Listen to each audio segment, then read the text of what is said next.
Hey, what's up, everybody? Welcome back. My name's Casey, and today I'm going to cover the topic of rebalancing a portfolio.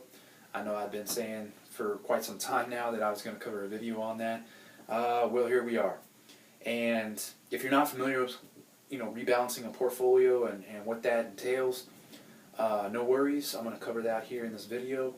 Basically, what you do is you want to rebalance a portfolio once every 6 months to a year, and the reason for that is it helps with dollar cost averaging.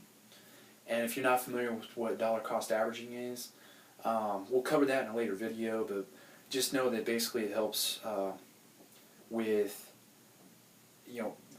getting better returns over time, regardless of what the price is on an asset. Okay. So the price could be $15, could be $10, could be $5. It really doesn't matter because dollar cost averaging is going to make up for any type of losses that you might incur, while you're holding on to that asset. Okay, if that makes sense. If not, don't worry about it. Like I said, we'll cover it in a different video. But for today, we're gonna cover the rebalancing of a portfolio and just basically how to do that. Because a lot of people don't even know how to rebalance a portfolio. They have no idea what it entails or what it's about. So, getting started here, I went ahead and listed out the asset allocation on, and this is just an example, but it's basically the asset allocation that I set up on my own retirement account through my traditional IRA. And it's also the asset allocation for the all seasons portfolio that Ray Dalio set up. So if you're wondering what the actual asset allocation of that was, here it is for you. But we're not going to go into depth with what stocks to pick and all that. Today, specifically, all I'm going to do is show you how to rebalance the portfolio and keep your basically your percentage amounts equal, based off of whatever it is that you want to allocate your assets, or whatever amount of money you want to allocate to your assets, if that makes sense. So basically what I mean by that is, let's say you have 30% of your money in stocks, you got 40% in long-term bonds, you got 15% in intermediate bonds, and so on here. We're going to base this off of a $10,000 investment, just so when I start talking about numbers here with you, you're going to kind of have an idea of what I'm talking about. So on a $10,000 investment,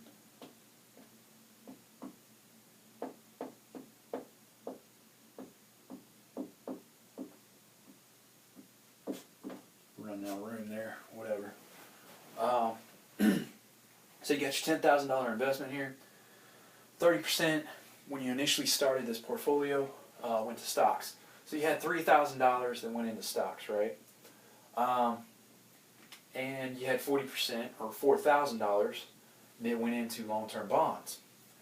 Well, let's say 6 months to a year later, and your original amount that you threw in on your assets there has either decreased or increased in value, okay? Because that's ultimately what's going to happen over time. So let's say on your $3,000 that you put in stocks, let's say it actually took a 10% decrease, okay? So the amount of money that you originally put in is decreased by 10%. And if you're looking at that, on a $3,000 investment, 30% of $10,000 here on the investment, so it'd be $3,000. You took a decrease of 10%, so you're now at 20%, which would mean that, guess how much money you have in that fund there with stocks? It'd be $2,000 instead of $3,000, 10%, right? So let's say stocks took a decrease 20% here, so they took a $1,000 hit. Now your long-term bonds, on the other hand, you started with a $4,000 investment, or 40% of 10,000, so it's 4,000. Let's say it increased to 50%, okay? So now you're at $5,000 in long-term bonds. Well, what do? The golden rule here, basically when you're rebalancing your portfolio, is that you want to take the, and this is just keeping it really simple, because rebalancing these portfolios can get very complicated when it comes to the math. So I'm just keeping it really simple here so you can get the basic understanding of what happens when you're rebalancing your portfolio and what you want to do. So you're taking your 10% increase right here in the long-term bonds, LTB, that's abbreviated for long-term bonds here. You're taking your 10%, okay, and you're going to sell, okay, and take your profit. Just take your profit, sell your assets, but you're only going to sell 10% of your assets. So you're only going to sell 10% of, your increase here. And basically what that would be is it's 10%, so it'd be $1,000. Okay? So you take that, you take your $1,000 profit. Now instead of holding on to it, you could hold on to it in cash if you want to, that's fine. But if you're lacking in another area, like for instance in this one, stocks, so you're lacking in your asset allocation now, you're not at 30%, you're at 20%, okay? So what you would do is you would take your $1,000 here and you would throw it back into stocks, okay? So you sold your long-term bonds, 10% of it, got a $1,000 profit, you take your $1,000, now you're going to throw it into stocks here, and guess what? You're back up to 30%, all right? And now that you sold that 10% here on long-term bonds, you're now back at 40% there too. So you're back at your original asset allocation that you originally had set up and planned for when you first started investing. Ultimately, that's what you want to do, okay? And the reason why is because there's something that's going to come into effect throughout time, and that's the dollar cost averaging that I was talking about.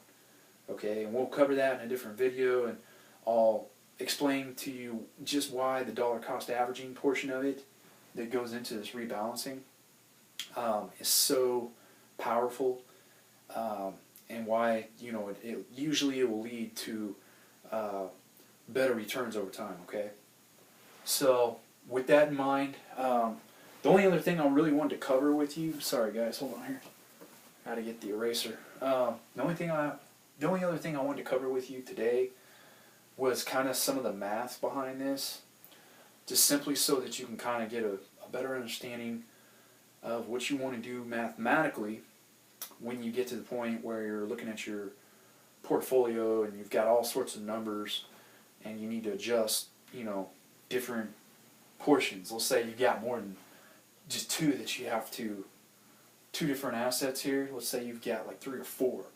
Okay, and you've got to do some math to figure out where you're at. And let's say you're not on a $10,000 investment. Let's say you're on like, I don't know, 10,800. So I'm just gonna erase this real quick and kind of let you know what it is that I do when it comes to the math, so you can get your numbers right. So you know exactly what percentage you're at and what amount of money you're going to need to, walk away with as far as, when it comes to selling. So let's say you've got, let's say you started out 10,000, right? Investment.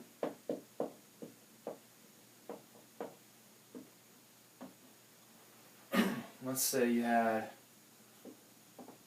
4,000 in the long-term bonds. I'm just abbreviating here, LTV for long-term bonds. Okay, you had $4,000 on a $10,000 investment. Let's say we check at the end of the year, and let's say our total amount for long-term bonds is now at 4,800. Okay. So, obviously we know we want to get back to the 40% mark, because this was 40%, right?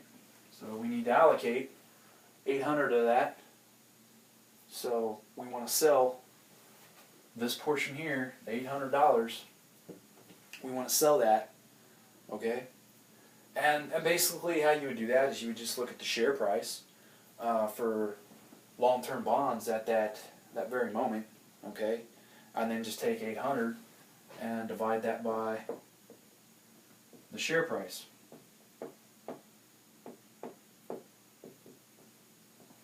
That's going to tell you exactly how many shares you're looking at selling. Alright? That's how many shares you'd want to sell approximately. So if we go in here, and I'm just looking on my calculator real quick. So you take 800 divided by, let's say the share price on this is, oh, I don't know. Let's just say it's 81.25. Okay?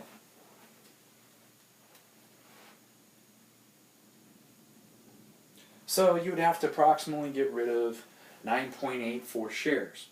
Well, you can't sell an exact 9.8 shares through a broker. There's just no way to do it. So you would go ahead and round either down or up. So it's 9.84. We'll go ahead and round up. Alright, so basically you want to get rid of, you want to sell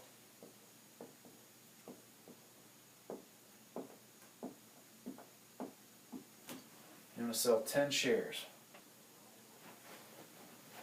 Alright, so that's kind of how you would do it. Now, again, it's just basic math. So you're going to take that 10 shares you sell, you'll get your $800, alright? You're going to take that extra 800 and you'll throw it into something else that's, you know, possibly lagging when it comes to the percentage of asset allocation, alright? If you don't have anything else that's lagging, and let's say you're up on almost all your assets at that certain time, then that's good. I mean, you're probably going to be over on some things if you're making profits.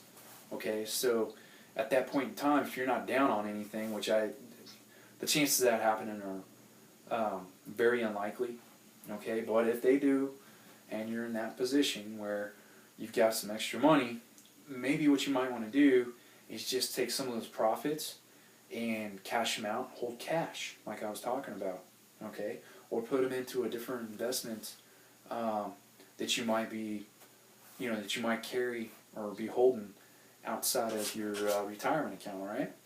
So those are just some things to consider, and again, I'll go over in another video the dollar cost averaging, and we'll explain why that.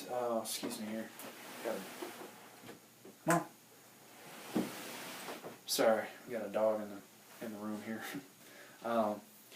But we'll go ahead and cover the dollar cost averaging, and we'll break that down so that you know exactly where where that falls into place with the rebalancing on portfolio. All right. Until then, guys, keep grinding, keep working, save your money. Get your plan together so that you can achieve financial independence and financial freedom eventually. Okay. Till then, I'll talk to you guys later.